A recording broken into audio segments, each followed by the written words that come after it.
And the reason I think we need folks in the radical middle is to be the people who say, actually, that's not what we believe. That's not the country we want to live in. And we're willing to do the work that humanizes both Democrats and Republicans, CEOs and somebody who's working on the line, somebody who has resources and somebody who doesn't.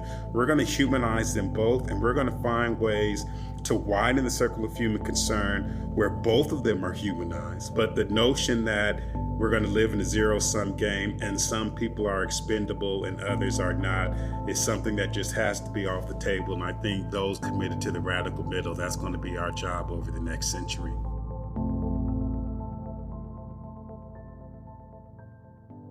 Welcome to the dialogue.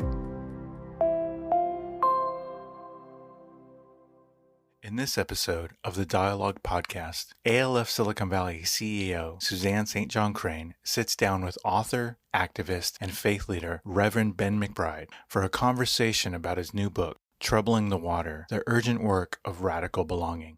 They take a deep dive on the division that seems to permeate every sector of our society, and they discuss the vital work of widening the circle of inclusion and belonging. Enjoy. Well, I'm thrilled to be here to talk to you, Ben McBride, about your book, Troubling the Water, The Urgent Work of Radical Belonging. And I have to tell you, I read it in a weekend. I devoured it like a delicious meal.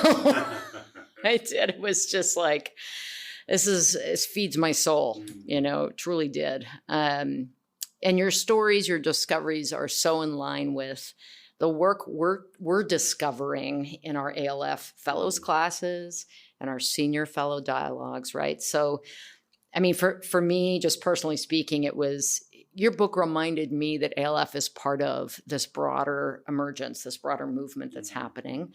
We're not alone. We're on the right track, and there is support, and there's other great folks like yourself working on this. So thank you for bringing it into the world. So great. So glad to be able to be in partnership with y'all. And I really think that ALF is one of the emerging communities that I think really has a way to help us think about how we go forward. Thank you. First, I want to ask you, this has been your life's work, and you detail it quite personally in the book. You share your stories very generously.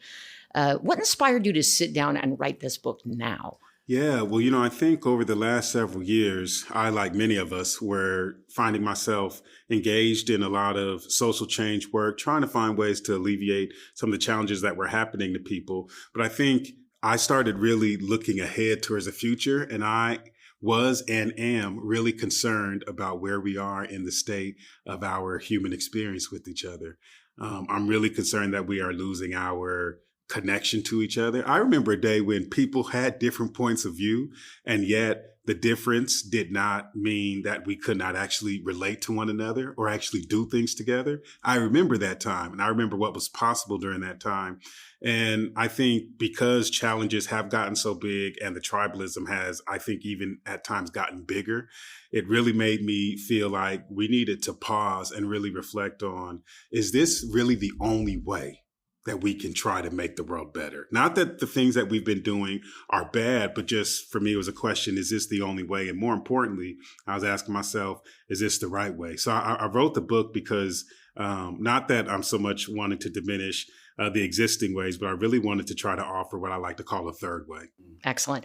And, I feel like in conversations, whether in fellows program or in our senior fellow circles, we're all sort of discovering, we're discovering this together, like this can't be all there is. This can't be it. Right. Mm-hmm. And frankly, and I know you feel this, right? There's another generation coming up that's saying, what did you do and what are you going to do? For sure. Yeah. And just, think about it. We reflect and look back on prior generations that preceded us, and we wonder how in the world did they entertain certain things in their society that all of us now are aghast at how these things could exist. And yet, I also wonder what future generations will say about us when they look at the world that we're inhabiting and our inability to, treat each other in a humanizing way while disagreeing. The fact that we've got human beings living underneath highways and by the sides of rivers, and there's many of us that have more than what we need, and there's so many who don't have enough. And I think future generations will look back on us and say, what went wrong about the way that you all were thinking about your story? How did this country that is full of so many resources get to a place where it lost its ability for the human beings who have the resources to actually take care of each other and think and see that as a part of what it meant to be human? So I think what continues to inspire me, though, is that even amidst all the challenges, I keep seeing people being willing to practice a different way in the middle of what's broken. And so to me, it's about how do we get more, this might be a bad example, metaphor, but how do we get more gas on that fire? How do we fuel that and actually start celebrating the potential of what can be and trying to motivate, inspire, resource, support more people to move in that direction instead of adding more gas to the fire of people pulling at each other, dehumanizing each other, and breaking our world apart. Well, let's start at the beginning of the book, which, I love the story in your introduction, and I think it just sets everything up so well. The beautiful story of you, coming home, long day of work, right? You're walking up to your front steps, and there's a guy sitting on your stairs again, right? Same dude is sitting there, and in a neighborhood that you just recently moved to, and you had a moment of recognition that it was you that needed to do something differently. And to me, that was just so powerful. What changed for you, and what did you learn? Yeah, I think in that moment, I moved into this neighborhood that had a lot of difficulties in it. And, I think in that story, one of the things I try to explore in the book is how much we think we know what's happening because of what we see, hear, taste, feel, and touch, but how we actually need to take another step because oftentimes there's so much more going on than just what we're experiencing in that moment. And in that scenario, I was having a difficult exchange with a neighbor who kept sitting on my porch.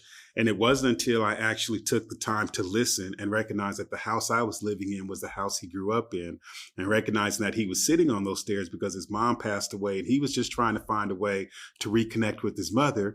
But I was only trying to find a way to get inside my house. We both had real needs that needed to be addressed. But the way that I was going about it on the front end was confrontation. It was about leveraging power. It was about leveraging ownership rather than taking another invitation, which was actually to see this human being, actually make room for his story. It didn't disappear the fact that I owned the house. It didn't disappear the fact that we could work together and co-create so that he can ensure I got what I needed. But I also recognized that I didn't lose anything by taking time to get him what he needed. I actually gained something, which was a deeper level of my own humanity. And so my invitation around becoming is actually we get something back when we deepen our humanity for one another. We get something back when we take time to see each other. And that story just continued to be many experiences that kept teaching me. And I'll have to tell you, Suzanne, I had to have a lot of lessons because trying to get this through my thick skull took more time than I'd like to imagine. The art of listening, right? And we talk about this in ALF a lot, that, when we do this 7-minute story exercise in the beginning of our program, it's with a group of strangers, right? Who are all seasoned executives or people that are accomplished leaders. And when we finally take the time to put our phones down, right? Turn them off and actually hear each other and hear each other's 7-minute story. Who and what challenges, ups and downs, trauma, what made you. I promise you every year, when I witness that in this program, people walk away changed. And that it's so simple, right? But we are a 24/7 culture. We are a go, go, go. There isn't necessarily a tangible reward for that we see until we invest in that conversation and that kind of an experience. And anybody can do that. Well, I think because it's a part of it, what I hear in you all's practice, and I think about it in ours as well, is unless we have common language and we have a common story, we actually can't have a collective future. So a part of the work, I think, in listening and sharing our stories is let's learn how to talk to each other, but let's also learn how to listen to each other. Let's understand how our stories have collided, sometimes on purpose, sometimes accidentally. but the collision actually creates the opportunity for us to move forward together. But I can't move forward with you unless I'm willing to first take the time to get to know your story and actually to know it without judgment, which is not necessarily about disappearing the fact that we all have strong opinions about different things in our society, but it's actually to hold someone's story in a way that's not about agreement or affirmation, but acknowledgement that this is your lived experience. And I actually want to get time enough to really understand how you're coming towards life because of your experiences. And hopefully I'll be able to share my own and we can find out how that leads us forward. I think if we could do more of that and less of trying to see who can have enough power or influence to dominate the other, like I'm only going to listen to your story so that I can use it as evidence to gain superiority or dominance over you. I think if we'll move away from that and move towards the other way being, I think we'll have more success in widening the circle of human concern. Yeah, totally agree with you. Every fellow that leaves that circle after that 7-minute story exercise, we look at people differently. And I talk about that just going on when you do see the person under the bridge, right? Yeah. Just remember, they have a 7-minute story. I appreciate that. You talk in your book about a framework of these 4 quadrants, which I'd love to learn more about and have you talk about the powerful, the privileged, the persecuted, and prevented. Where do we even begin to emerge from the far recesses of our quadrants, and what else is possible once we do? Yeah, I mean, this whole quadrant framework that really started spinning around for me started actually several years ago where, myself as, for those who are listening, might not be able to hear it. Maybe you can, I'm a big black guy. And so I was in conversation with a smaller white guy. And we were talking about these dynamics in the world that we were trying to change. And he's from the private sector. And at the time I was in the social change sector. And we were talking about these different dynamics. And I remember him telling me at the time, he said, Ben, it seems to me that you can't come to thinking about a problem in the world without injecting the idea of power. And he said, power is not in every scenario. And, I've grown to really love this good brother, and we've developed a real strong relationship over the last 10, 15 years. But I told him, I said, actually, you have the privilege to look at the world in a way that does not have to think about power. I said, but as somebody who's belonged to a subordinated community in some parts of my human experience, I have experienced what it looks like to be in a scenario where you don't have power. But I told him, I said, so have you.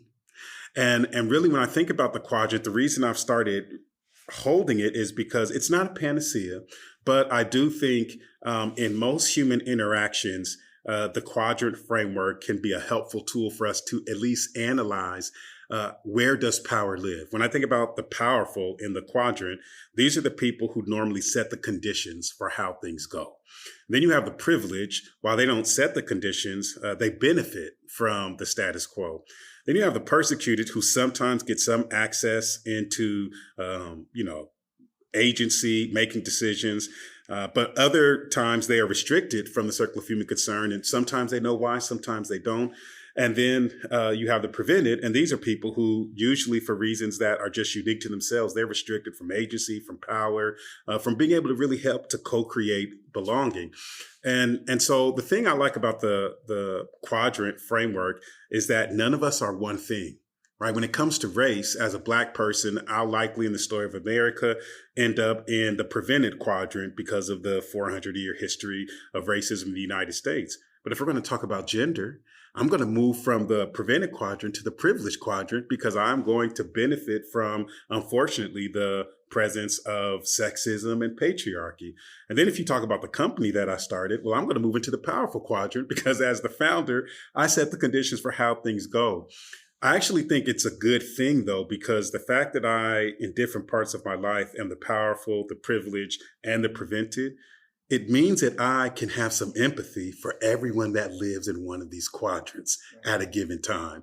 And that the powerful don't behave the way that the powerful do just because they want to upset people, but it's a part of how we function. And so what we've tried to do with this framework is invite people to grow in empathy, but also to always recognize that in every human experience that you have, power dynamics are there. And if we're going to get to belonging, it's not going to be from us denying the power dynamics, but actually us understanding them, embracing them, and then making choices about what we do with that power rather than denying the power exists. Yeah. No, that is powerful, right? And as you said, I mean, for so many of us, it's understanding it, sensing it, seeing it first. Like step one, right? And I can see and I understand and instead of reacting with a shrinking back, like you talk about in the recesses of this, and choosing to not engage, how do we now engage in dialogue and have a common understanding of this so that we know, so that we have empathy, so we can find solutions together, right? I mean, I appreciate that framework just because it gives us some common language and a starting place. Well, I think, too, that the only way that we're going to really move to where it is that we need to go is if we come out of the back corners of our tribal identity and actually begin to create solutions that are informed by all of the different experiences in the quadrant, that the powerful, the privileged, the persecuted, and the prevented all have a unique contribution to us understanding how we widen the circle of human concern. Now, when I think about widening that circle, it doesn't necessarily mean that we're all going to get along. Right. but what it can mean is that we learn how to not get along in a way that is not enforced by violence, by dehumanization, and by taking away people's right to life, liberty, and the pursuit of happiness. So, I really believe that tribes are beautiful. Our affinity groups are beautiful. The invitation for me is, to me, or the invitation I think to the world that I'm offering through the book is not that we throw away our tribal identity, but actually recognize that our tribal identity can usher us into holding other people's identities as well, so that together we can create some shared humanity. Beautiful. You and I had a conversation once about polarization and the disappearing middle. And, meaning those who don't define themselves as all left or all right are quickly, we are quickly judged. It's so easy to get on Twitter and just blast folks, right? And therefore, that sort of middle voice or that person exploring or questioning or wanting to learn or who's practicing inquiry is pulling back, becoming more silent, less civically engaged. I have noticed that. You and I have talked about that. It's too risky, right? It's too hot in the kitchen. So you talked about protecting the radical middle in the book, which it really hit home for me. And you describe that as a place where we hold different identities without breaking, which is just beautiful. Talk about that a little bit. And, of course, I am selfishly asking this a bit because I mean, believe me, I get, as ALF being a nonpartisan organization that wants to make the tent bigger, it's becoming a harder and harder space to hold. But I feel so critical and important right now. So how do you defend standing in the middle when some believe that bridge building stands in the way of justice? My commitment to the radical middle has less to do with proof that the radical middle will get us to short-term wins. And my commitment to the radical middle is actually a deeper commitment to a sense of values and what I believe will get us to the long-term solution. I think the short-term engagements that are fueled by tribalism, they bring a cathartic release of sorts. We get wins around policies. We get wins around campaigns for people that are engaged in partisan work. They get a win for their particular political party. Maybe if you're inside your company, you're able to get your initiative past the line and someone else's doesn't get past the line. But that zero-sum game, I think, suggests that there has to be winners and there has to be losers. And it's, to me, not the best of who we are as human beings. I think the radical middle is important because most people in our country, in the United States, actually live there.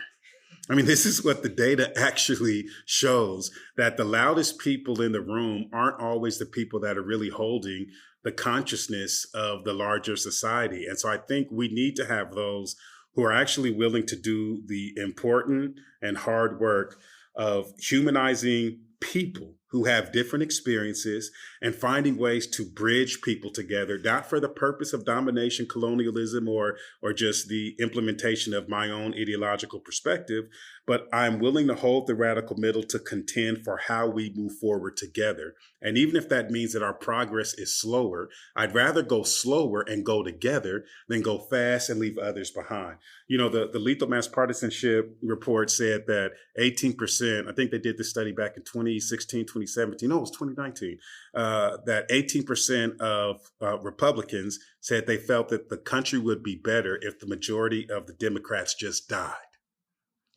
Right? But 22% of Democrats said that they believed that the country would be better if the majority of the Republicans just died. What does that say to me? That 1 out of 5 people in America are already in a pre-genocidal moment, where they're already saying that I may not be the person who kills them, but I'm okay if somebody kills the rest of the people in my country, the people I work with, the people I worship with, the people I go to the amusement park with, the people I go to the movies with. Somebody can kill them because I feel like the only way that I'm going to have safety is if the people who disagree with me don't have it. And the reason I think we need folks in the radical middle is to be the people who say, actually, that's not what we believe. That's not the country we want to live in. And we're willing to do the work that humanizes both Democrats and Republicans, CEOs and somebody who's working on the line, somebody who has resources and somebody who doesn't. We're going to humanize them both, and we're going to find ways to widen the circle of human concern where both of them are humanized, whether it's the police officer and the young Black guy that's got the hoodie on. We can create a world where both of them are humanized. It might mean that different people are going to have to respond to some different invitations to think about how they give up some of their power and privilege to get more humanity back. But the notion that we're going to live in a zero-sum game and some people are expendable and others are not is something that just has to be off the table. And I think those committed to the radical middle, that's going to be our job over the next century. Yeah. Convergence and Citizen Solutions just announced a partnership. These are firms back east, and they put out a survey, results of a survey that showed, you know, the percentage of Democrats and the percentage of Republicans that believe in, you know, free speech and, you know, that we all want a safe community, that, you know, all these different markers, and we're practically the same. Mm-hmm. Right? I mean, it's right there. Mm-hmm. The data is there. The challenge is, how do we get there? And I think in the past, we've had people from the back corners of the quadrant, instead of the radical middle, really being the folks to lead that conversation that suggests, well, the only way if you're from this community that you're going to get safety, you're going to get good education for your kids, access to healthy food and a safe climate to be able to pass on to your grandchildren, is if these other people who are monsters, demons, and against you, if they have no power. And I just think we've got to challenge that ideology in a moment right now, because the sickness that we have in this country that keeps us from holding on to our human connection to one another is not just a problem on the left or the right. It's on both parts of the, you know, political ideological spectrum. It's creeping its way into every sector of life, private, public, cultural, social change. And so I think many of us are going to have to take little steps, not huge ones, but little steps to reverse the tide of this. And similar to what Mother Teresa says, you know, no one person can cure world hunger, but if every person who had a piece of food gave a piece of food to someone who didn't, we collectively could cure world hunger. My orientation towards belonging is the same way. One of the pull quotes on your website, and it's prominent throughout your book, which I love, is not what do we need to do, mm-hmm. but who do we need to become? Mm-hmm. And, you know, we have a bias towards jumping to solutions, mm-hmm. right? We don't sit in the discomfort very long and discover and consider ourselves, our assumptions, right? Who did you need to become mm-hmm. to engage in this work? Failure. That's how I got there. Getting my, one of my community euphemisms, chin checked. You know, I think I got hit enough times, not physically, but having to have my pride checked and be humbled through failure is really what caused me to slow down. Like many people that are listening to this, I care very deeply about other human beings. I'm kind of wired that way, probably maybe even a little bit sometimes too much, but I'm really dialed into how other folks are doing. And I care deeply about the larger polity.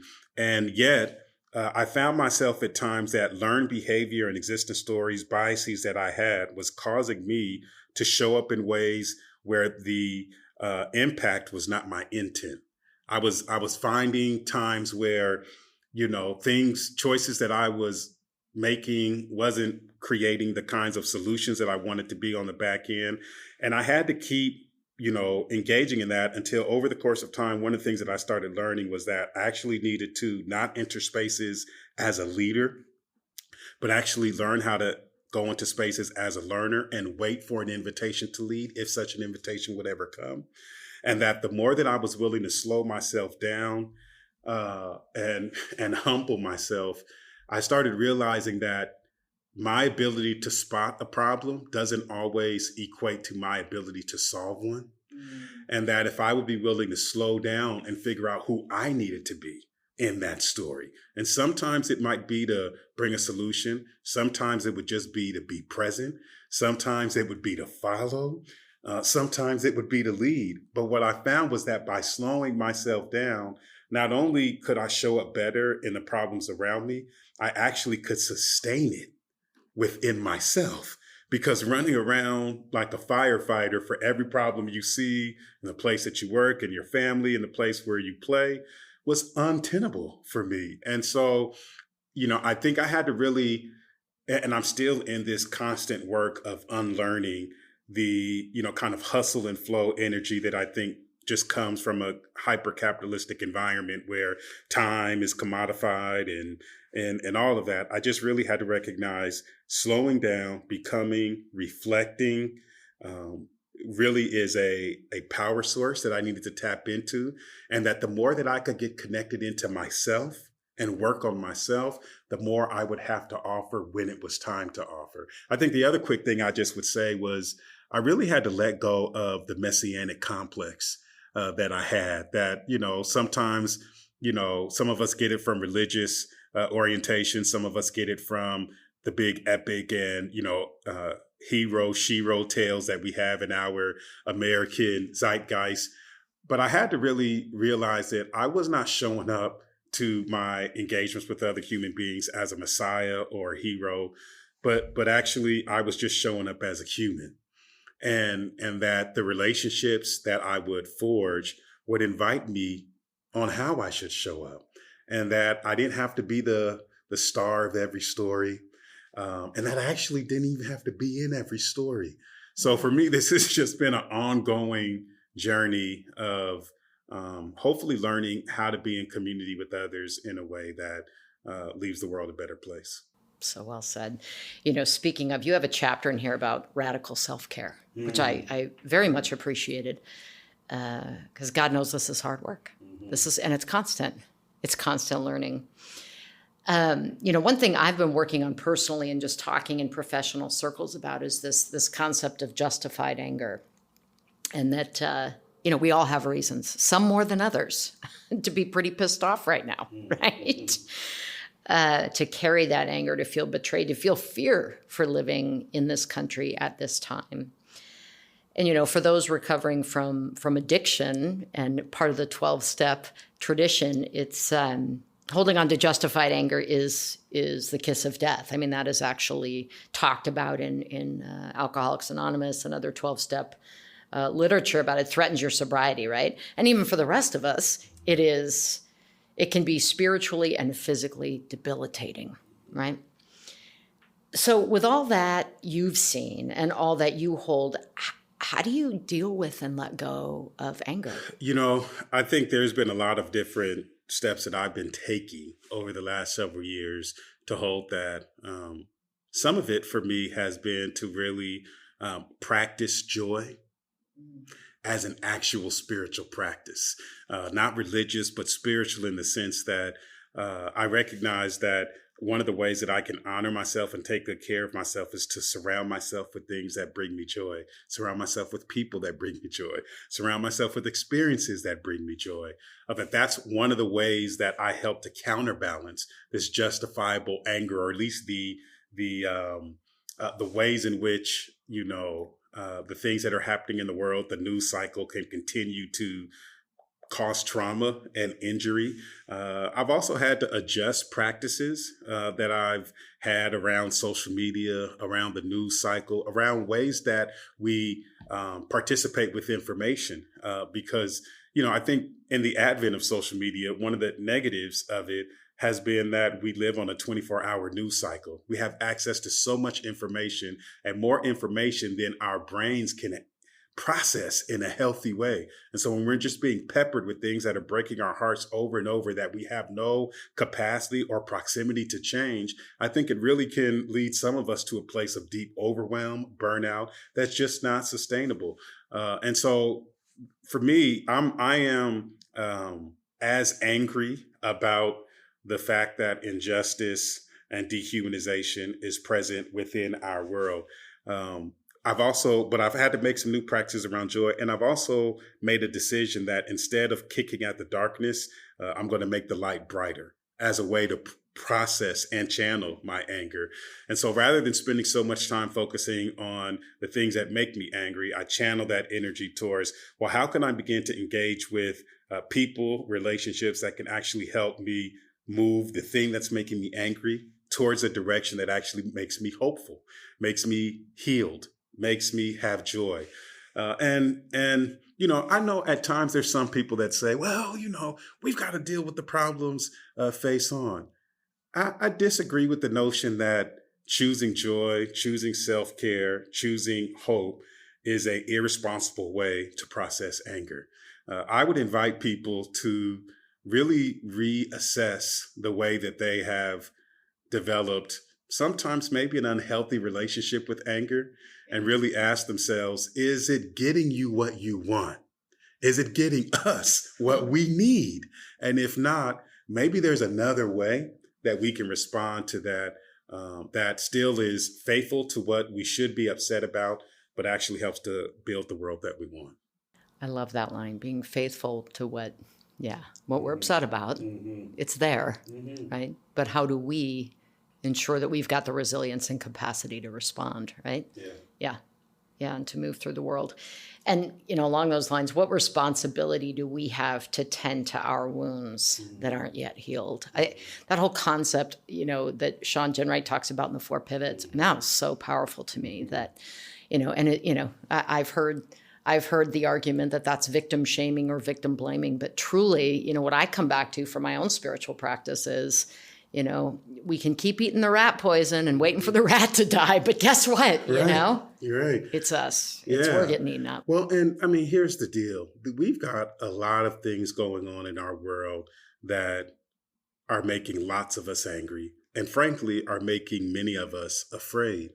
I was talking with some industry leaders in San Mateo in the Bay Area in California a little bit earlier this year. And I remember we got done, we were talking about this idea of belonging.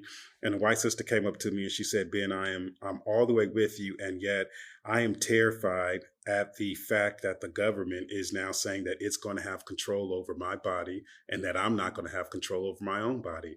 And how do I hold on to these aspirations of belonging and bridging across difference where I feel that my physical body, that someone is contending for the ownership of my physical body. And I remember just standing there and tears flooded her eyes. And I recognized in that moment, like, this is a real thing. What she was talking about wasn't ideological. It wasn't theoretical. She was talking about a real thing that is not just making her angry, but also making her afraid. And so I think one of the things that we're going to have to really work on and really get muscle memory around is how do we hold space for one another? How do we give space for the anger, but don't stop there? That's the invitation for me. Let's not stop at the anger. We've got to find ways to move it towards a constructive way of widening the circle of human concern. And what I told her is I said, listen, I want to figure out how to widen the circle of human concern that ensures that you, who are terrified about the government having rights over your body, that gets changed so that you have the agency that you need to have over your physical body. I said, I also want to figure out how we have the circle that's big enough for the person who has a different perspective and point of view about this idea, that thinks that the government should, to recognize that the government should not, because that is a damaging of your person. But we also can figure out, how do we make sure that that person doesn't get thrown outside the circle of human concern as well? That we have different points of view, and that we've got to really find ways to make sure that the laws and the systems and the structures give everybody that agency. It's easier said than done. And the fact of the matter is, there's some people that want to become violent in order to dominate the conversation. But I think if more of us can find ways to hold on to each other, and actually to close our proximity to each other across difference, I think to me, proximity and relationship has more influence than just passing laws alone, if we're really going to get to the long-term change. People show up differently because of the people that they know and the people that they love, not because of the talking points they hear at 6 o'clock at night on cable news. A couple more questions, Ben. We could go on. You have a line in your book about, having a shared understanding of history, and that acknowledging historical facts, right, our stories, is a part of creating empathy and belonging. And I have to say, I get this question regularly in ALF. Suzanne, how do we have dialogue with? How do we build bridges with those who believe in alternative facts, right? And in last week's example, those who are actively trying to omit history through book banning and whitewashing curriculum. I mean, every day, right, with the news, we're getting hit by something. Where do we begin? How do you hold that? Yeah, I mean, it's a important and heavy question. And I would say, with bridging, one of the things I've heard Dr. John Powell say often from UC Berkeley's Othering and Belonging Institute is that you can't build a bridge everywhere. And I think that's an important thing for us to hold, that while bridging is something that we are aspiring for, you can't build a bridge everywhere. But just because we can't build a bridge everywhere doesn't mean we can't build bridges some places. So the question is, where am I most likely to build a bridge? And let me start there. One of the other invitations for us to think about is short bridges versus long bridges. Mm-hmm. So there's some destinations that won't take a long time to do the bridging work, but then there's some conversations that's going to take years and years of bridging work. Also, bridges are built at different elevations. And if a bridge is built just to get across a stream, you use certain amounts of time and construction and materials. But if a bridge is being built from one side of a region, say, for example, take the Bay Bridge is coming up in my mind, that takes going underwater and deep investment and higher levels of risk. So I think with bridging, we've got to hope that some people we're not going to be able to build bridges with. All of us are not, I don't think, going to do the same thing. We need to do the things that are within our reach to do. But I have big hope stories. Like, there's a story I think I touch on in the book with Desmond Meade, who was a formerly incarcerated Black man who was a progressive, and he bridged with a white formerly incarcerated brother in Florida named Neil, who was a conservative. And they worked together to restore the right to vote for 1.4 million Floridians in 2016. And they enfranchised both Democrats and Republicans, liberals and conservatives who needed the right to vote back. And that meant that they had to have conversations with people who had Confederate flags on their porch, and then also people who had Black Lives Matter flags on their porch. Now, I'm not making a false assumption that somehow Confederate flag and Black Lives Matter flag are equal symbols. But what I am holding was they made a decision that they could bridge with different groups of people and figure out how to have those messages. So they built some long bridges at some really high elevations. That doesn't mean that's what all of us have to do. So I really invite people to start with the bridges that you feel are attainable. Maybe it's within your family. Maybe it's within the team that you work with. Maybe it's with people that are in your neighborhood or people that you worship with based upon your religious practice. Start where you are proximate, build muscle, and then expand from there. Love it. The book is called Troubling the Water, the Urgent Work of Radical Belonging by Reverend Ben McBride, due out October of 2023. Ben, thank you so much for being a friend and a partner at American Leadership Forum, and count us in for all of it. Thank you, Suzanne.